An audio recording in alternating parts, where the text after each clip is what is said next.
अलग तंजीमें और सरकारें अक्टूबर महीने को साइबर सिक्योरिटी अवेयरनेस इस तौर पर मनाती है। और ये जो हमने कैंपेन शुरू किया है स्टॉप हेट कैंपेन, ये स्टॉप हेट कैंपेन भी उसी को मद्देनज़र रखते हुए अपनी एक्टिविटीज़ को तेज़ कर रहा है। स्टॉप हेट कैंपेन के ताल्लुक से मैं बता दूं कि स्टॉप हेट कैंपेन ये कैंपेन है नफ़रत के खिलाफ। फिर वो नफ़रत धर्म के नाम पे हो, जाति के नाम पे हो, जेंडर के नाम पे हो, किसी भी तरह की नफ़रत अगर कहीं से फैल रही है उसको रोकना हमारा मकसद है। अब इसमें हमने सबसे पहले टारगेट किया है इंटरनेट और सोशल मीडिया, क्योंकि हम जानते हैं आज आधी से ज़्यादा दुनिया जो है वो इंटरनेट पे है और करीबन 380 करोड़ लोग दुनिया भर में सोशल मीडिया पर एक्टिव है। अगर सिर्फ फेसबुक की बात करें तो फेसबुक यूज़र्स करीबन 190 करोड़ है, जो कि हमारी आबादी से कहीं ज़्यादा है। तो हमारा यहाँ पर इस कैंपेन के ज़रिए लोगों को ये अवेयरनेस कराना है कि सोशल मीडिया पर किसी भी तरह की धार्मिक और जातीय नफरत को खुद भी ना फैलाए और इसको फैलने से रोके। क्योंकि जो डेटा हमारे पास है उसके हिसाब से जब जब सोशल मीडिया का ट्रेंड बढ़ा है तब तक समाज में धार्मिक हिंसा बढ़ी है और लोग उसके शिकार हुए हैं। तो इस कैंपेन के जरिए हम लोगों से मुलाकातें कर रहे हैं, अलग अलग इलाकों में हम सोशल मीडिया यूजर्स की टीम बनाकर हम उनको अवेयरनेस क्रिएट करने के लिए हम उनको इंस्ट्रक्ट कर रहे हैं, उनको गाइड कर रहे हैं। इसके लिए हमने बहुत सारे प्रोग्राम्स लिए हैं, जैसे हमने यूनिवर्सिटी में गोगा बाबा के हिल्स पर जाकर वहाँ पर भी हमने अवेयरनेस एक रोड शो किया। इसके बाद हमने भोकरगंज में एक प्रोग्राम लिया, वहाँ पर लोगों की टीम बनाई, वहाँ पर हमने अवेयरनेस क्रिएट किया। वहाँ के पुलिस डिपार्टमेंट से मिलकर उनको निवेदन दिया कि अगर सोशल मीडिया से रिलेटेड कोई अगर कंप्लेन करता है तो उसकी कंप्लेन ली जाए, उसको एंटरटेन किया जाए। इसी तरह हम लोगों से मुलाकातें कर पोस्टर्स, बैनर्स और पैम्पलेट डिस्ट्रीब्यूट करके इस अवेयरनेस को हम बढ़ा रहे हैं। इसी के साथ साथ हमने महात्मा गांधी जयंती के मौके पर पूरा हफ्ता हमने कैंपेन चलाया। उस कैंपेन को हमने ये नाम दिया था कि सोशल मीडिया पर गांधीगिरी। उसके लिए हमने ख़ास तौर से कुछ पोस्टर्स बनाए और लोगों को ये अवेयर किया कि सोशल मीडिया पर अगर धार्मिक नफरत फैल रही है तो उसका जवाब बहस करके, आर्गूमेंट करके या दूसरे समाज को गाली देकर नहीं होगा, बल्कि जो कोई इस तरह के प्रचार करता है उसके अकाउंट की कंप्लेन की जाए, या तो साइबर क्राइम सेल में उसकी कंप्लेन करे या फिर जिस सोशल मीडिया पर धार्मिक नफरत फैलाई जा रही है उसके प्लेटफॉर्म पे जाकर उस अकाउंट को रिपोर्ट करे और उसको ब्लॉक करने की रिक्वेस्ट सेंड करे। इसी के साथ साथ हमने बहुत सारे जो है पोस्टर्स बनाए हैं, स्पेसिफिकली इस कैंपेन को लेकर पोस्टर्स बनाए और उसको हमने रास्तों पर खड़े रहे, लोगों से मुलाकातें की, उनको पैम्पलेट दिया और सोशल मीडिया के ऊपर चलने वाली इस धार्मिक नफरत को रोकने के लिए हमने उनको गाइड किया।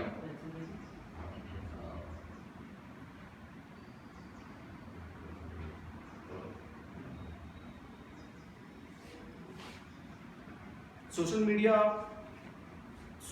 को हमने इसलिए चूज किया है क्योंकि आज सोशल मीडिया सबसे आसान, सबसे सस्ता और सबसे असरदार एक प्लेटफॉर्म है जहां से अपनी बात को फैलाया जा सकता है। वैसे तो सोशल मीडिया का इस्तेमाल कंस्ट्रक्टिव कामों के लिए होना चाहिए, लेकिन जो लोग साजिशन कुछ प्रोपेगेंडा अगर चलाते हैं तो उनके लिए ये सबसे आसान प्लेटफॉर्म है। क्योंकि एक वक्त था कि अगर किसी को अपनी बात लोगों तक पहुंचानी होती तो बड़ी बड़ी सभाएं लेनी पड़ती, बड़े पंडाल लगाने पड़ते, लाखों रुपए खर्च करना पड़ते, लोगों को जमा करना पड़ता, तब जाकर एक प्रोपेगेंडा चलता। लेकिन आज सोशल मीडिया पर अपना प्रोपेगेंडा फैलाना बहुत ही आसान हो गया है। अगर मैं आपको फेसबुक की बात कहूँ तो फेसबुक के जरिए आप करीबन 1.5 लाख लोगों तक सिर्फ 20,000 रुपये में 3 दिन तक एक मैसेज पहुंचा सकते हो। और उसमें ये भी सहूलत है कि आप किस इलाके को टारगेट करोगे, किस एज ग्रुप को टारगेट करोगे और स्पेसिफिकली कौन सी ऑडियंस को आप टारगेट करोगे। आप महिलाओं को अपना मैसेज पहुंचाना चाहते हो, स्टूडेंट्स को पहुंचाना चाहते हो या पॉलिटिकल लीडर्स को आप मैसेज पहुंचाना चाहते हो, तो सोशल मीडिया के थ्रू बात पहुंचाना सबसे आसान आज हो गया है। इसीलिए प्रोपेगेंडा फैलाना, साजिश फैलाना, धार्मिक नफरत फैलाना भी सोशल मीडिया के थ्रू बहुत आसान हो गया है। इसी की वजह है कि आज सोशल मीडिया ने मेन स्ट्रीम मीडिया को भी कहीं ना कहीं पछाड़ दिया है। इसकी सीधी मिसाल मैं बताता हूँ कि अगर हम रिलायंस ग्रुप के चेयरमैन मुकेश अंबानी की बात करें तो उनके करीबन 32 न्यूज़ चैनल्स में कमोबेश 32 न्यूज़ चैनल्स में उनकी शेयरिंग है, लेकिन मुकेश अंबानी भी कहीं ना कहीं सोशल मीडिया की तरफ अब जाते हुए नजर आते हैं। आप देखेंगे रिसेंट जो डील हुई है फेसबुक और जियो के बीच में, तो फेसबुक जो है वो रिलायंस जियो में करीबन 34,000 करोड़ रुपए का वो इन्वेस्टमेंट कर रहा है, और जिसमें रिलायंस भी इंटरेस्ट ले रहा है। तो इससे बात पता चलती है कि कहीं ना कहीं सोशल मीडिया जो है वो मेन स्ट्रीम मीडिया को पछाड़ कर आज लोगों में बहुत मजबूत अपनी पकड़ बना चुका है। तो जितना ज़्यादा सोशल मीडिया लोगों में कॉमन होगा, लोगों तक पहुंचेगा, उतना ही जो है प्रोपेगेंडा चलाना और नफरत फैलाना बहुत आसान हो गया है। तो हमारे इस कैंपेन के जरिए हम लोगों को यही मैसेज देना चाह रहे हैं कि यूज सोशल मीडिया रिस्पॉन्सिबली, क्योंकि सोशल मीडिया पे आने वाली हर बात सच नहीं होती, लेकिन जब वो बात आ जाती है तो उसके नतायज हमको रास्ते पे दिखाई देते हैं। तो हमारे इस कैंपेन का मैसेज यही है कि अगर समाज में और रास्तों पर हमको हिंसा कम करनी है तो हमको सोशल मीडिया पर नफरत को मिटाना पड़ेगा। ये मुहिम आप कब तक चला रहे हैं और इसमें आपके साथ कितने लोग जुड़े हैं? ये मुहिम हम करीबन 2 महीने से चला रहे हैं। इसमें हमारी कंटिन्यूस रिसर्च है, और जैसे कि ये जो सोशल मीडिया पे जो हेट स्पीच का जो मामला है ये पूरी दुनिया भर में चल रहा है, अलग अलग मुल्कों में चल रहा है। और हमने ये भी स्टडी की कि जिन मुल्कों में ये हेट स्पीच का प्रोपेगेंडा चल रहा है वहाँ की ऑर्गेनाइजेशन किस तरह से काम कर रही है। जिस तरह से हमने एक हमने रिसर्च की है कि अमेरिका में जब फेसबुक से ये कहा गया कि आपके सोशल मीडिया प्लेटफॉर्म से हेट स्पीच को निकालें, तो फेसबुक ने ये कहकर मना कर दिया कि सोशल मीडिया पर कोई व्यक्ति अगर अपनी बात रखता है तो ये उसके फ्रीडम ऑफ स्पीच है, हम उसको नहीं निकाल सकते। जबकि उसको निकाला जा सकता था, लेकिन सोशल मीडिया जो कंट्रोवर्शियल स्टेटमेंट इसलिए नहीं निकालती है क्योंकि सोशल मीडिया पे जितना ज़्यादा कंट्रोवर्शियल स्टेटमेंट होगा उतना ज़्यादा उस सोशल मीडिया प्लेटफॉर्म पर ट्रैफिक बढ़ता है, यूजर्स बढ़ते हैं और उसकी इंगेजमेंट बढ़ती है। तो सोशल मीडिया के जो ओनर्स है वो कंट्रोवर्शियल स्टेटमेंट को जानबूझकर वो नहीं निकालते ताकि उनके प्लेटफॉर्म पे ट्रैफिक बढ़े। तो फेसबुक ने ऐसे ही किया। जब अमेरिका की इसी साल की जुलाई मंथ की बात है कि जब वहाँ की सोशल ऑर्गेनाइजेशन ने फेसबुक से कहा कि हेट स्पीच को निकाले, तब मार्क जुकरबर्ग ने कहा कि ये हम नहीं निकाल सकते। तब वहाँ की सोशल ऑर्गेनाइजेशन ने एक मूवमेंट चलाया और उस मूवमेंट को नाम दिया स्टॉप हेट फॉर प्रॉफिट। और उस कैंपेन के जरिए अमेरिका में करीबन 1200 बड़ी कंपनीज ने फेसबुक पर अपना ऐड देना बंद कर दिया।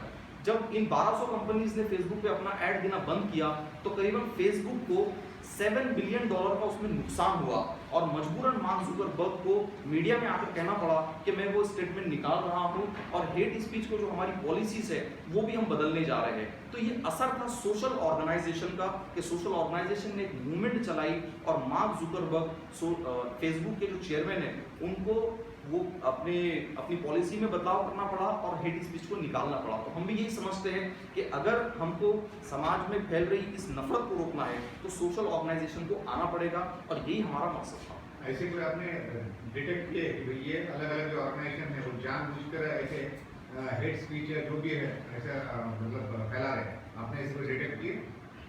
जी बिल्कुल, आपके सर्वे में आया जी इंडिया के अंदर या महाराष्ट्र में? जी देखिए, अगर मैं महाराष्ट्र की बात करूं तो हमारी स्टडी बताती है कि पूरे इंडिया में सबसे कम जो हिंसक वारदातें सोशल मीडिया के जरिए हुई है वो महाराष्ट्र में सबसे कम हुई है, और सबसे ज़्यादा जो इसका जो असर रहा है वो हरियाणा, झारखंड, छत्तीसगढ़, उत्तर प्रदेश, बिहार, इस इलाकों में इसका प्रभाव सबसे ज़्यादा रहा है। हमारा मूवमेंट चलाने का ये मकसद है कि ठीक है आज महाराष्ट्र में ये चीज़ कम है, लेकिन इसको चलाने में काफ़ी हद तक पॉलिटिकल पार्टीज का हाथ है। जो सोशल मीडिया पे धर्म के नाम पे जो नफरत फैलाई जा रही है इसमें सबसे आगे कुछ पॉलिटिकल पार्टीज हैं। तो हमारा डर यही है कि आज महाराष्ट्र में ये कम है, लेकिन जैसे जैसे इलेक्शन नज़दीक आते हैं वैसे वैसे ये प्रोपेगेंडा बढ़ता जाता है। तो क्यों ना हम अभी से अवेयर हो जाए, लोगों को अभी से अवेयर करें ताकि इलेक्शन के वक्त भी प्रोपेगेंडा बहुत ज़्यादा लेवल पे ना चल सके। किसी पर्टिकुलर पार्टी या किसी संगठन के बारे में बताएंगे कि वो कुछ फैला रहे या कुछ है आपके नजर? देखिए, इसमें हमने जो है तो एक स्टडी की है, स्वाति चतुर्वेदी की एक किताब है आई एम अ ट्रोल। उस किताब के रेफरेंसेस ये बताते हैं कि सोशल मीडिया पर नफरत फैलाने का जो कारोबार है उसमें सबसे आगे है भारतीय जनता पार्टी। उसमें पूरा डेटा दिया गया है कि किस तरह से ट्रोल बनाए जाते हैं, किस तरह ट्रोल को पैसे दिए जाते हैं और किस तरह से मैसेजेस को पूरी कंट्री में स्प्रेड किया जाता है। तो कहीं आप ऐसा तो नहीं कर रहे कि भैया जैसा अभी पॉलिटिकल हालात है मेजर राज्यों में इलेक्शन भी है, तो कहीं इसके जरिए आप बीजेपी या सत्ताधारियों को घेरने के प्रयास नहीं है? ये भी देखिए, जैसे कि हमने कहा हमारा कैंपेन जो ये अगेंस्ट हेट है। जो भी पॉलिटिकल पार्टी अपनी पॉलिटिकल आइडियोलॉजी के चलाने के लिए अगर समाज में नफरत फैलाती है तो ये हमारा कैंपेन उसके खिलाफ है, फिर चाहे वो रूलिंग पार्टी हो या अपोजिशन पार्टी हो। ये कब किया आपने पूरा? ये हमारा शुरू होकर 2 महीने हो गए इसको। 2 महीने से? 2 महीने से हम चला रहे हैं इसको। और आपका ये एरिया कौन से कहाँ है? अभी हम तो मराठवाड़ा रीजन में हम एक्टिव है। हमने बहुत सारे हमारे मेंबर्स बनाए हैं। हमारे फेसबुक पेज पे करीबन 10,000 हमारी इंगेजमेंट्स है। करीबन 500 से ज़्यादा लोग हमारे पास फेसबुक पे जुड़े हैं और हमारे जो सोशल व्हाट्सएप के जो ग्रुप्स है वो ग्रुप्स हमने एरिया वाइज बनाए हैं। अलग अलग इलाकों में हमने व्हाट्सएप के ग्रुप बनाए हैं। उसमें कमोबेश हमारे पास करीबन 300-350 हमारे व्हाट्सएप के ग्रुप मेंबर्स हैं। 2 महीने में आपने पूरा मराठवाड़ा कवर, हाँ, हमने अभी सोशल मीडिया के थ्रू किए। ग्राउंड लेवल पे हमने कुछ इलाकों में जाकर प्रोग्राम्स किए। तो आपको पूरा देश का पूरा बता रहे हैं आप लेवल यहाँ पे? ये डेटा हम बता रहे हैं। ये हमारे पास जो डेटा है ये हमारे पास जो वर्ल्ड लेवल पर जो चल रहा है वो बता रहे हैं। इंडिया लेवल पे डेटा कहाँ से लिया आपने? ये हमने जो इन्वेस्टिगेटिव जो जर्नलिज्म होता है, जो कुछ एजेंसीज होती है जो रिसर्च करती है, जैसा कि फैक्ट चेकर बोल के एक संस्था है जो इस तरह के डेटा को सर्च करती है, उस बेस पे हमने इसको जमा किया है। और ज़्यादातर डेटा हमारे पास जो है वो स्वाति चतुर्वेदी की जो किताब है आई एम अ ट्रोल, उससे हमने इसमें लिया है। तो आपने ठीक है, आपने 2 महीने से आपने सर्वे किया, आपने प्रॉपर रिसर्च किया, अलग अलग बुक्स के आपने रिसर्च किया, लेकिन आपके पास में ऐसे जैसे आप प्लान क्या है आपके पास? आप तो बोल रहे हैं कि हम लोग ऐसा बोलेंगे करेंगे, आप प्लान क्या है आपके पास? प्लान हमारा देखिए इसमें सीधा यही है कि जैसा मकसद ये है कि सोशल मीडिया पे हेट स्पीच रुकनी चाहिए। तब ये रुकेगी तब जब लोगों में अवेयरनेस होगा। तो हम यहाँ पर लोगों से अलग अलग इलाकों में मिलकर हम टीम बना रहे हैं और हम ये कह रहे हैं कि अपने अपने इलाकों में ये अवेयरनेस चलाए कि अगर सोशल मीडिया पे किसी भी तरह की धार्मिक नफरत फैलती है तो उससे आर्गुमेंट ना करे, उसकी कंप्लेन करे। उसकी साइबर क्राइम सेल की जो वेबसाइट है उस पर जाके कंप्लेन करे या पुलिस स्टेशन में उसकी कंप्लेन दे। ये इस जो हेट का जो स्प्रेड है वो रुकना चाहिए। ये हम अवेयरनेस क्रिएट कर रहे हैं। अगर भाई आप मेरे को ये बताइए कि आपने 2 महीने से कर जी इन 2 महीनों में आपने किया क्या और उसका रिजल्ट क्या आया?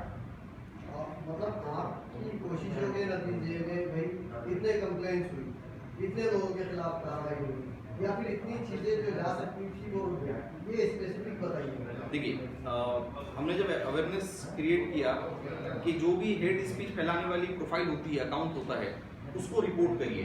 तो इसके नतीजे में करीबन हमारे पास में जो हमारे ग्रुप के जो लोग जुड़े हैं तो उसमें हमने अभी तक करीबन 450-500 तक के हमने जो है रिपोर्ट्स किए। बट अनफॉर्चुनेटली रिजल्ट ये आ रहा है कि जो सोशल मीडिया के जो प्लेटफॉर्म्स है ऐसी कंप्लेंट्स को वो ज़्यादा एंटरटेन कर नहीं रहे। तकरीबन सबको जो है एक रिप्लाई आता है कि ये जो अकाउंट है इसको आपने जो है रिपोर्ट किया, आपका धन्यवाद, लेकिन हमारी पॉलिसी के मुताबिक हम इसको निकाल नहीं सकते।